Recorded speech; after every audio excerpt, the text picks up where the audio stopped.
এলাকাবাসী গত 10 দিনের অতিবৃষ্টি এবং পাহাড়ি ঢলের কারণে যে বন্যা সৃষ্টি হয়েছিল, সেই কারণে আপনারা যে কষ্ট করেছেন, কষ্ট পেয়েছেন, এখনো যে কষ্টে আছেন, আপনাদের এই পরিস্থিতি দেখবার জন্য, বুঝবার জন্য মাননীয় প্রধানমন্ত্রী তারেক রহমান আমাদেরকে পাঠিয়েছেন। আমি তাই এই পর্যন্ত এসেছি যাতে সরেজমিনে নির্ণয় করা যায় আপনাদের কি কি প্রয়োজন আগামীতে, যাতে করে আপনারা আবারও স্বাভাবিক জীবনে ফেরত আসতে পারেন।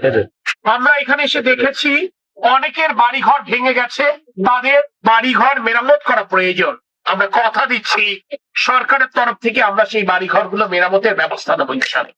আমরা এখানে এসেছি, আমরা কথা বলে দেখেছি অনেকের ফসলের ক্ষেত ক্ষতিগ্রস্ত হয়েছে, ধানের ক্ষেত, অনেকের হয়তো বা ফলমূল বিশেষ করে পেঁপের বাগান ক্ষতিগ্রস্ত হয়ে গেছে, অনেকের মাছের ঘের তলিয়ে গেছে।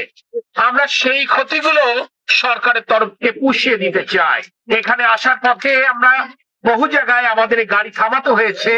মাননীয় সংসদ সদস্য আব্দুল ওয়াদুদ ভূঁইয়া সাহেবকে সবাই ধরে দেখিয়েছেন যে রাস্তা 2001 সালের পরে তিনি তৈরি করে গেছেন, এরপরে আর ওই রাস্তায় কোনো উন্নয়ন ঘটেনি এবং এই অতিবৃষ্টিতে সে রাস্তাগুলো ভেঙে নষ্ট হয়ে গেছে, ব্যবহার অনুপযোগী হয়ে গেছে।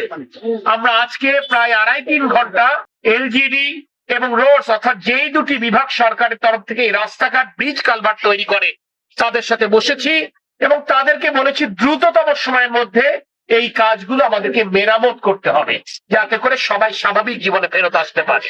আমি আপনাদেরকে দুটি সুসংবাদ দিতে চাই। সারা বাংলাদেশে কোনো খাদ্য বান্ধব কর্মসূচি এই মুহূর্তে চালু নেই, কিন্তু শুধুমাত্র আপনাদের প্রয়োজন বিধায় মাননীয় প্রধানমন্ত্রী তারেক রহমান আগামী সপ্তাহ থেকে আপনাদের এখানে খাদ্য বান্ধব কর্মসূচি শুরু করবেন, যাতে করে আপনারা কম দামে খাবার কিনে খেতে পারেন।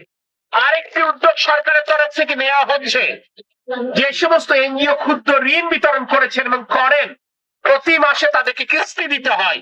এই জুলাই মাসে যেন কিস্তির টাকা আদায়টা তারা বন্ধ রাখেন, সেই কারণে সরকারের তরফ থেকে উদ্যোগ গ্রহণ করা হচ্ছে। আমি আপনাদেরকে বলবো, এই দুর্যোগময় মুহূর্তে আপনারা কখনোই নিজেদের মনোবল হারাবেন না, কারণ আপনাদের পাশে এবং আপনাদের সাথে আপনাদের ভোটে নির্বাচিত প্রধানমন্ত্রী তারেক রহমান যেমন আছেন, আপনাদের সংসদ সদস্য আব্দুল ওয়াদুদ ভূঁইয়াও আছেন।